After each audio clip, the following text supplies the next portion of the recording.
मंगरुळपीर तालुक्यातील पेडगाव येथे जय भोले कावड मंडळ, स्वामी तल्ली कावड मंडळ, जय सेवालाल कावड मंडळ या तिन्ही मंडळाच्या वतीनं भव्य कावड यात्रा पेडगाव ते येडशी कुंड येथे दिनांक 26 ऑगस्ट रोजी सोमवारी सकाळी शिव मंदिरात गंगा जलाभिषेक करण्यात आला आणि सकाळी कावड व शोभायात्रा मिरवणूक काढण्यात आली.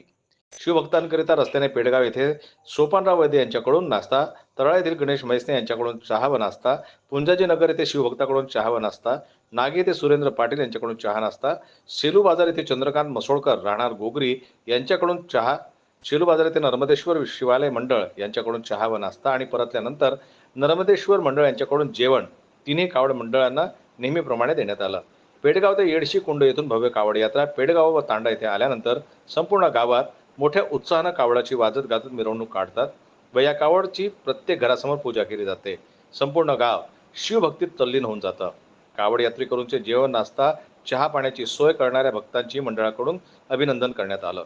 शिवभक्त जयंत बाबुळकर, बालूभाऊ गोठी, सतीशभाऊ पाटील, चंद्रकांत मासोळकर, सुरेंद्र पाटील, जीवन वानखेडे, गणेश म्हैसने, सोपानराव वैद्य यांनी मोठ्या प्रमाणात शिवभक्तांची व्यवस्था केली होती आणि रात्री 11 वाजता कावड यात्रा संपन्न झाली. भक्त मंडळींनी कार्यक्रम यशस्वी करण्यासाठी विशेष परिश्रम घेतले.